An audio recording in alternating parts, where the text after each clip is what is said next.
Hey, what's going on, everyone? My name is Matt Jarbo. This is Three Buck Theater. And back in May of 1999, we were, part of me wants to say, subjected to the works of Ahmed Best in regards to him, well, taking on the role of Jar Jar Binks in Star Wars Episode 1, The Phantom Menace. Now, when I first saw this movie, I was 17 years old, and I liked Jar Jar. I liked Jar Jar for a while, and then I grew to not like Jar Jar, and then over the course of the past 19 years I've grown to tolerate Jar Jar, and then in some respects, maybe ironic, kind of like him, like in more of a hipster sort of way. It's like, oh, there's Jar Jar, there he is, he's gonna say something delightful.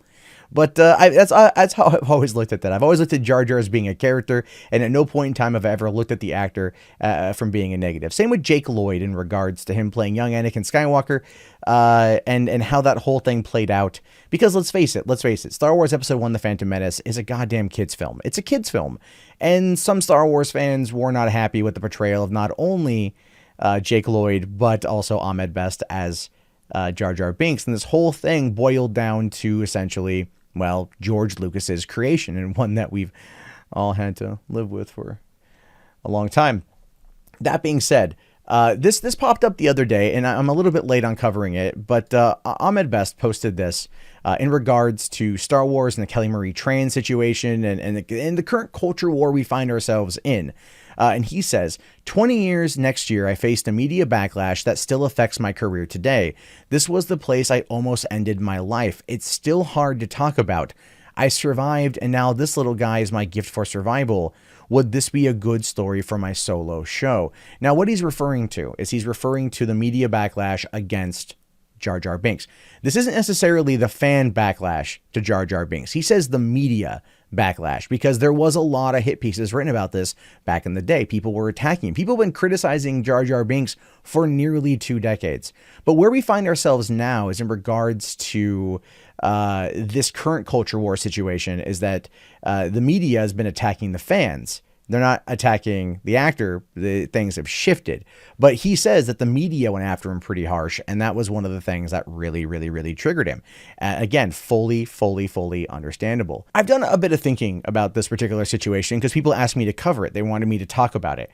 I've never criticized Ahmed Best for his work.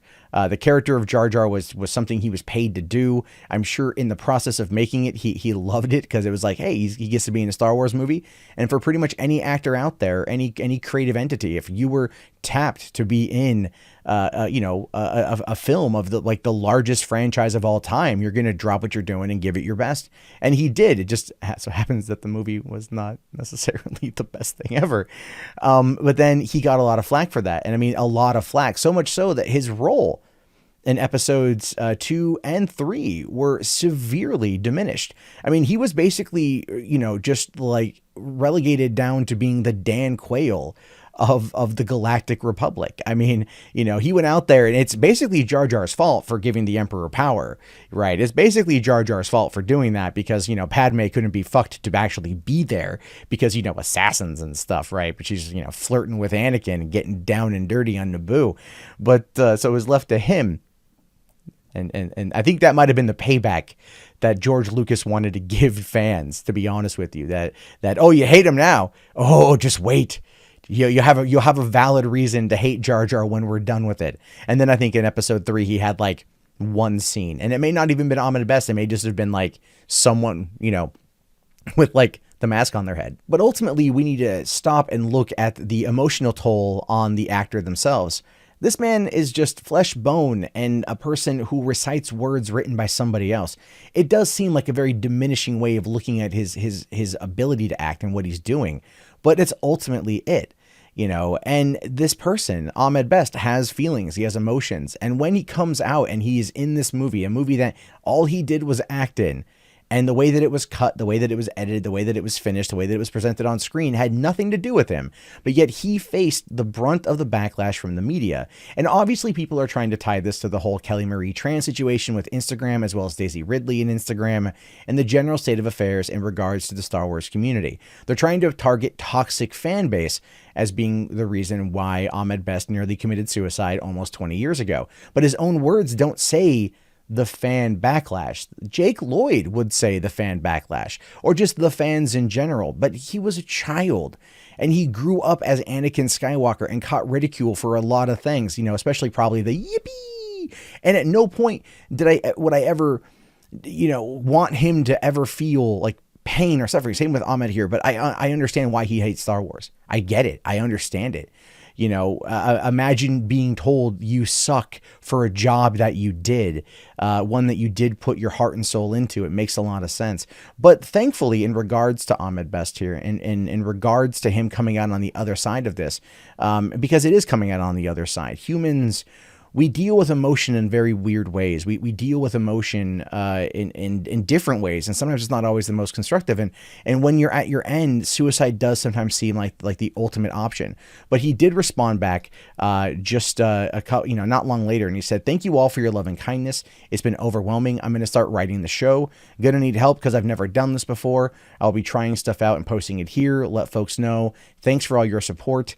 And it means so very much to me." And ultimately, what's happening here is he came out nearly 2 decades later and said, "This is what I dealt with emotionally and mentally at the time. And this is what happened. And I was able to get past it. But I still want to express my emotions, my feelings." And the fans came back around and they were like, "No, man, it's good. Do it. You know, we all care for you. We all love you. We may not like the character, but you're not the character. You just portrayed him on the screen." And to me, the response to Ahmed Best shows you that there is love in the Star Wars community, that there's a lot of love on both sides of this culture war. Not everyone attacked Kelly Marie Tran. The media, the bloggers made it out to be that it was this, you know, big vitriolic, misogynistic, hate-fueled campaign to run her off of Instagram. Same with Daisy Ridley. And you've got the one guy with like 40 followers on Twitter that says that they're responsible for it. You have no way of knowing what's true. But when that sort of thing happens, the media takes it and they run with it. And they attack, just as they attacked Ahmed Best nearly 20 years ago. By his own words, the media did this. And it shows you how powerful they can be when they turn their attention on a particular target or a group of people. What we need to do as fans of the franchise are actually pay attention to what's going on, not just look at the headlines, not just look at the articles, but I think actually try. And I'm going to do my best on that one as well. I probably will make mistakes. I'm only human, but I took a couple days to kind of reflect on what he was saying. Being that I'm a person who does this as a job, as a career, and I have people who like me and I have people who very much hate me for a multitude of reasons. And I've had a lot of bad things happen to me as a result of those people who dislike me. So I've been in his shoes to an extent.